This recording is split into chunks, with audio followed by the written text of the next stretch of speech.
ini, Cuk. Assalamualaikum warahmatullahi wabarakatuh. Saya Bambang Nur Hidayat dengan NIM 332.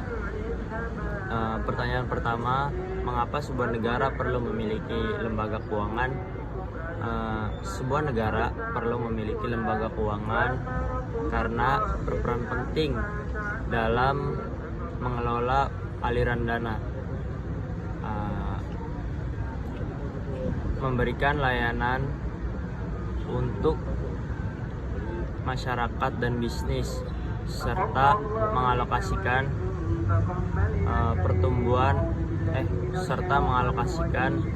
modal untuk investasi, memberikan akses kepada individu dan perusahaan untuk meminjam dan menabung,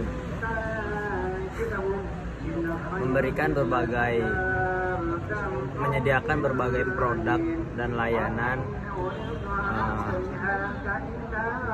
keuangan seperti pinjaman, asuransi, dan investasi.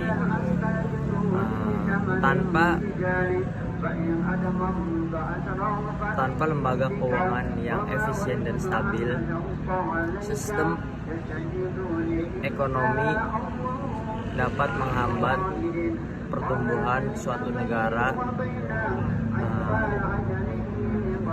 dan akan menyebabkan terhambatnya pertumbuhan ekonomi. Menurut Anda, apakah bank sentral harus berdiri sendiri sebagai lembaga yang independen? Jelaskan alasannya. Jawabannya adalah ya, karena bank sentral harus berdiri sendiri sebagai lembaga yang independen. Ada beberapa alasan, yaitu yang pertama adalah kebijakan ekonomi. Bank sentral yang independen dapat menjalankan kebijakan moneter tanpa perlu tekanan politik atau kepentingan pribadi. Yang kedua adalah kepercayaan publik. Kemandirian bank sentral dapat meningkatkan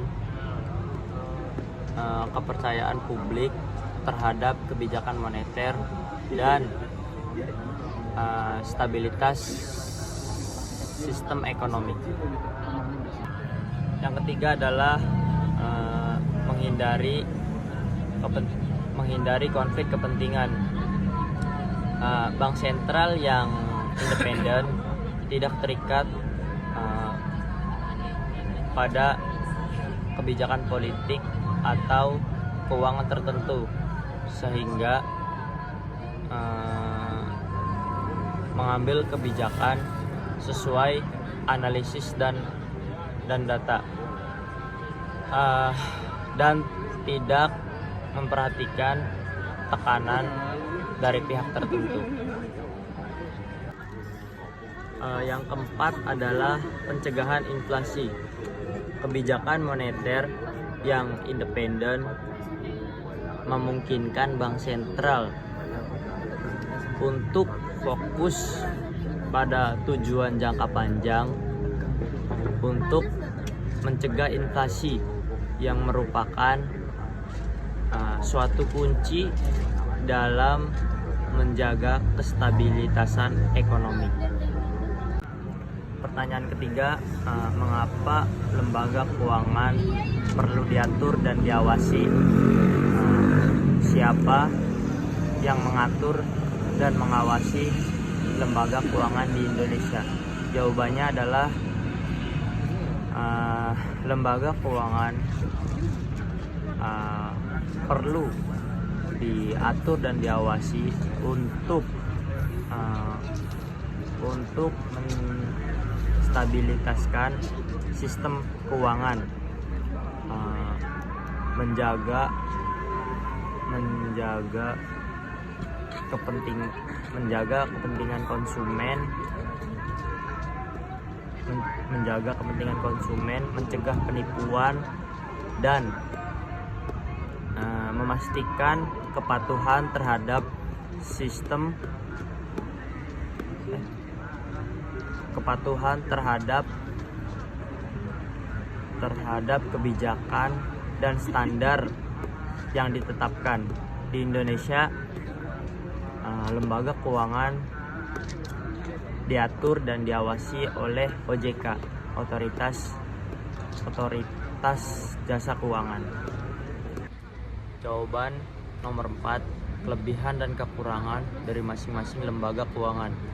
Yang pertama, bank konvensional. Kelebihan, menyediakan berbagai macam produk serta layanan keuangan yang lengkap seperti pinjaman, tabungan, investasi, dan lainnya. Selanjutnya yaitu memiliki jaringan cabang yang luas sehingga memudahkan akses bagi masyarakat. Kekurangannya adalah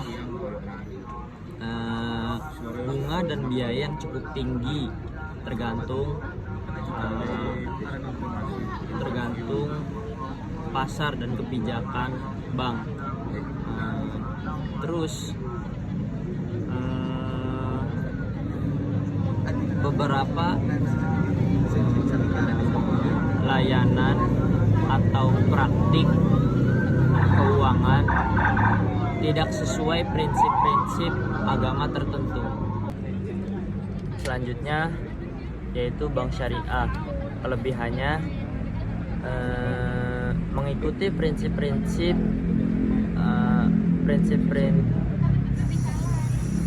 syariah yang melarang riba dan kegiatan spekulatif, sehingga menarik konsumen yang ingin bertransaksi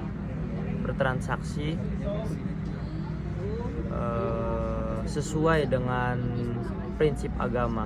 Kekurangannya adalah kadang-kadang produk dan layanan yang ditawarkan bisa lebih terbatas dibandingkan bank konvensional. Berhasil. Selanjutnya BPR konvensional. Kelebihan cenderung lebih fleksibel dalam menyesuaikan produk dan layanan untuk kebutuhan lokal dan regional. Kekurangannya adalah seringkali memiliki keterbatasan dalam sumber daya dan teknologi dibandingkan dengan bank besar. BPR syariah. Kelebihan menghadirkan alternatif keuangan yang sesuai dengan prinsip-prinsip agama untuk masyarakat lokal. Kekurangannya kurangnya infrastruktur dan dukungan regulasi dalam pertumbuhan dan perkembangan yang optimal. Selanjutnya, strategi yang dapat dilakukan agar masing-masing lembaga keuangan dapat maju dan berkembang adalah: yang pertama, inovasi produk dan layanan. Kedua, peningkatan infrastruktur dan teknologi. Ketiga, penguatan manajemen risiko. Keempat, edukasi dan literasi keuangan. Kelima, kolaborasi dan kemitraan. Wassalamualaikum warahmatullahi wabarakatuh.